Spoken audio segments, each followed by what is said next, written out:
Qué gusto saludarles, queridos hermanos. Estamos ya en la parte final de nuestro curso de Primera de Corintios. Y el día de hoy, y a través de una serie de videos, estaremos abordando un capítulo excepcional, uno de los capítulos más estremecedores e importantes de todas las Escrituras, que es el capítulo 15 de Primera de Corintios. El apóstol Pablo ha venido corrigiendo, animando, exhortando a la iglesia que ésta ha tenido una serie de actitudes contrarias a la voluntad de Dios. En los primeros capítulos le escribe acerca de correcciones de cosas que él había oído que sucedían en la iglesia, y desde el capítulo 7 al capítulo 14 el apóstol Pablo respondió a algunas inquietudes que esta iglesia de Corintios tenía. Más en el capítulo 15 nos encontramos con un capítulo distinto. Al cerrar toda esta carta, Pablo lo cierra con uno de los temas más apasionantes, pero más importantes para la fe cristiana: la resurrección de Cristo. Y en primer lugar, comenzaremos revisando la primera parte de este capítulo. En primer lugar, comenzaremos viendo entre los versículos 1 al 11, así que les animo a que puedan tomar apuntes de lo más relevante para ustedes del texto y luego puedan responder a los requerimientos del curso. ¿Qué es el Evangelio? Bueno, en realidad hay como distintas respuestas al respecto. Algunos dicen que el Evangelio se centra en el reino de Dios. Otros dicen que el Evangelio se centra en la soberanía de Dios, en la respuesta de Dios. Algunos creen que es ambos. Pero ¿qué es el Evangelio? Es una pregunta que Pablo va a responder.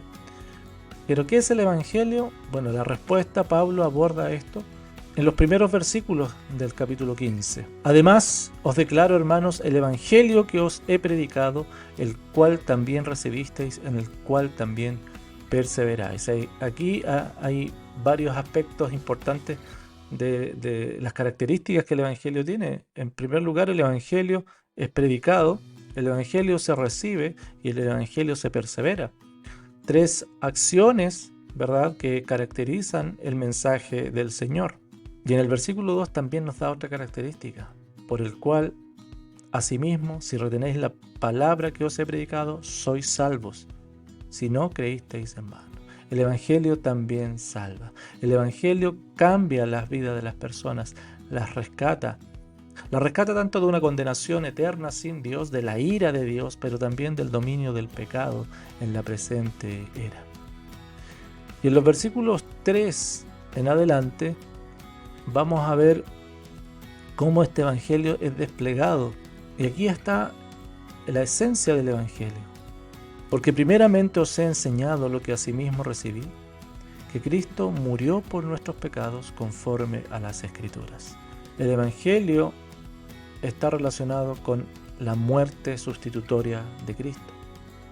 Por lo tanto, cuando uno predica el Evangelio y comparte el Evangelio, debe tener este componente: la muerte de Cristo. Pero no solamente eso, el versículo 4 nos dice: y que fue sepultado y que resucitó al tercer día conforme a las Escrituras. Tiene un elemento humano, en este caso, que es la sepultura. Jesucristo fue sepultado y en aquella tumba es la que está vacía, porque Él también resucitó. Cristo murió, fue sepultado y resucitó. Todo esto conforme a lo que las Escrituras ya habían hablado de Él. Es importante que el apóstol Pablo habla acerca de Cristo. Si te das cuenta, allá en el versículo 3 dice que Cristo murió, que Cristo fue sepultado y que Cristo resucitó. Porque lo relaciona con el Mesías, con aquel que había sido anticipado en las Escrituras. Y el Evangelio también tiene un componente histórico. No solamente se quedó en la muerte y resurrección de Cristo, sino que también en que muchos, cientos de personas fueron testigos de su resurrección. Y dice que apareció a Cefas, a Pedro y después a los 12, después apareció a más de 500 hermanos a la vez, de los cuales muchos viven aún y otros duermen. Qué osado Pablo al decir y escribir un par de décadas después de de la ascensión de Cristo, de que esto había resucitado, que habían personas que todavía vivían y que habían visto la resurrección y al Cristo resucitado. No hay registro de que hayan habido desmentidos respecto a lo que Pablo estaba diciendo. Y al último de todos, como a un abortivo, me apareció a mí. El apóstol Pablo da testimonio de que él vio a Jesucristo, porque Jesucristo se le aparece a él camino a Damasco, pero de una manera distinta, de una manera sobrenatural. Y al último de todos, como un abortivo, me apareció a mí. No solamente el último, sino que al que era menos digno se le apareció. Eso es lo que dice en el versículo 9, porque yo soy el más pequeño de los apóstoles, que no soy digno de ser llamado apóstol, porque perseguí a la iglesia de Dios. El apóstol Pablo persiguió a la iglesia y él mismo no se catalogaba como digno de tal privilegio de ser un apóstol. Sin embargo, el versículo 10 nos recuerda una verdad, y que es la verdad de cada uno de los creyentes. Pero por la gracia de Dios soy lo que soy. Sí, es la gracia. Es el favor inmerecido y transformador de Dios, el cual vino al apóstol Pablo cuando él estaba persiguiendo a la iglesia y lo transformó en la persona que escribió esta carta. Y su gracia no ha sido en vano para conmigo. Claro, porque la gracia del Señor no solamente vino a su vida, sino que transformó desde dentro hacia afuera, desde su interior a su exterior. Él cambió, lo transformó. He trabajado más que todos ellos, pero no yo, sino la gracia de Dios conmigo. Pablo es claro y dice que él no fue un actor pasivo en todo esto. Si bien es cierto, fue la gracia de Dios que vino a él, pero él respondió a esta gracia en obediencia, en servicio, con un trabajo arduo, pero que fue resultado no de su capacidad, sino de la gracia de Dios en él. John Barclay lo dice de esta manera.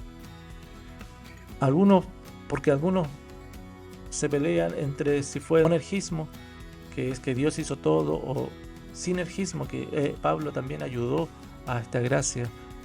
Pero John Barclay lo dice de la siguiente manera. Él lo llama, esto fue un acto de energismo, que fue Dios obrando dentro del apóstol Pablo, de la misma manera que obra en medio nuestro, transformando al creyente, pero a través de la respuesta que el creyente da a la gracia de Dios. En otras y simples palabras, la gracia de Dios operando en la vida del creyente.